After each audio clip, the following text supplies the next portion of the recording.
Hi, I'm Tracie Wayling from See Hear Feel Art. If you're a returning subscriber, thanks for coming back. It's great to have you along for the ride as usual. And if you're new to this channel, welcome. First things first, before we get on with this painting, I want to make a little announcement. I'm going to be making a meditation video for the collective consciousness on the next new moon, which will be on the 22nd of February 2020. I'm going to set it as a premiere to start at 22:22 GMT time UK, and it will go on until 11:11 PM. It's one that we can all do together. You're welcome to join me, and friends will be doing it.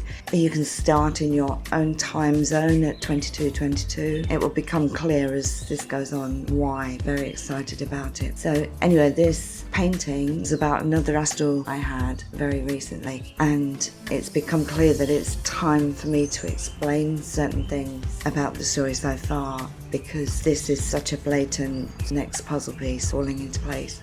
So this painting is of the latest astral I had that is so significant and such a follow-on to other videos that I've made where I talked about how we just know what to do next, when, how. So this astral, I found myself suddenly in this garden. I'm pretty sure it was the same garden that was in the astral and the painting I did with the purple clouds in the sky, but it was daylight, so I could see the whole area a lot clearer. And of course the first thing I noticed was this ring of light glowing and moving, and I couldn't tell at first if they were coming from the ground itself or whether they were resting on it. And in the center it was like waves. It looked like water, but it wasn't. It was just the energy waves which distorted the look of the grass and everything. So I wondered, why are we here and what am I supposed to do? Am I supposed to go stand in the middle of it? And before I did, I looked up because the sky also caught my eye, and one half of it was pink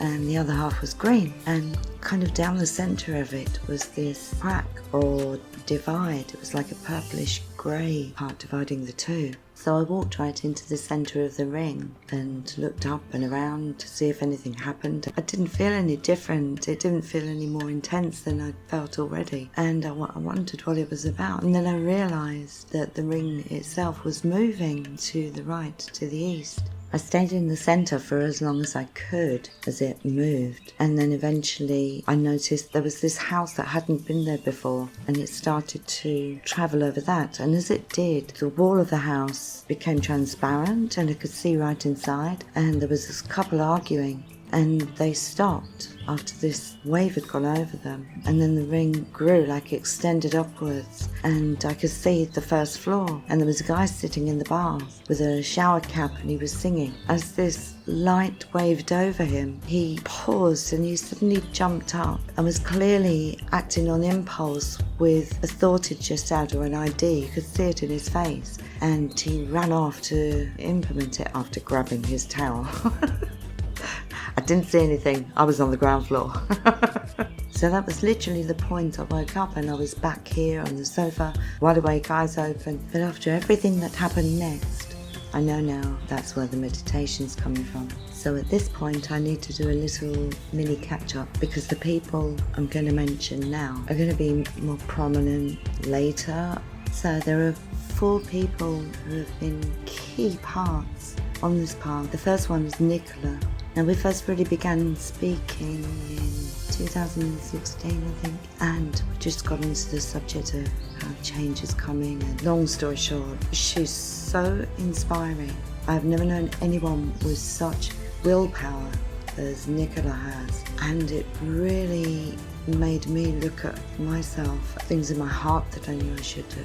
But even more than that, there were things that she'd say that she didn't even realise, but they triggered flashbacks that made a lot of things fall into place. Like, for example, like manifesting. When she talked about the subject, I just had a barrage of flashbacks of certain points in my life where I'd done certain things or thought certain things, and then they'd happened. So I already had all the answers there. They were all there throughout my life, that now that I needed to be able to do it, I already knew how. I just hadn't realised I knew how. The next stop was Julie, another friend of mine, and she kept popping into my mind, and I kept getting this feeling that she was a link to something, and I didn't know what or why. And so I got in touch to see how she was. And long story short, she's been such a pivotal part in all of this, and a whole load of other stuff just made sense, and it was just like boom, boom, boom, boom, boom, boom, boom. Everything fell into place. And then there's Nadia, a great friend of mine for 20 plus years. If you want an example of how things work, this is it. So, twin flames. I'd never heard that term until fairly recently when a video on YouTube auto-played, and it was just bizarre that they seemed to be describing who or what I'd known all my life as my wingman. I'd always been aware of it, always knew he was here right from when I was a kid. It's a part of you. They're a part of you. Two pieces. As you know, I've been having the astrals and dreams and been painting them. So anyway, Nadia was in London and she came round for a visit. She was sitting on my sofa and I was on the other side of the room, and in front of her was my coffee table with my crappy lappy on it, affectionately known. My laptop. Anyway, it was switched off, but the lid screen was up. And it was the first time I actually started really telling her about Wingman and updating her with everything that happened and how I was guided and knew exactly who he was after all these years. And all of a sudden, the crappy lappy switched itself on. And Nadia kind of threw her arms in the air like to say, it wasn't me, I didn't do it. And all of a sudden she stops and she stares at the screen. And her chin looks like it's going to hit the floor. So I'm looking on the other side. I can't see what she's looking at. I said, what's wrong? And I was thinking, have I got a virus? Is she watching something go weird? And she didn't answer. She just sat with her jaw dropped. And I was like, what? So she finally spoke with an, oh my God, and showed me what the screen was showing, which was one of those Windows random backdrop pictures. And she said, it's exactly the same as the photo I took from exactly the same spot. Look. And she said, it was so special to me, I even got it tattooed. And she showed me her foot.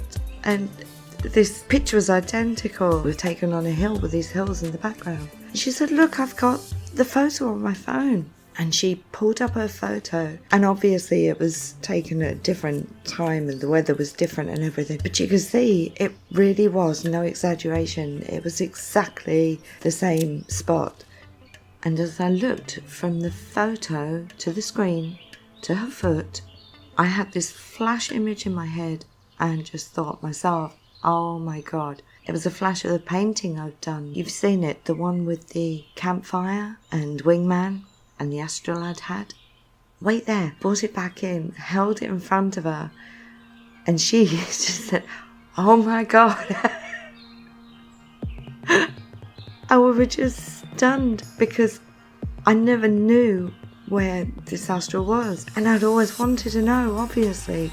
And the hills I'd painted in the background were exactly the same hills as were on the screen, on a photo and on her foot.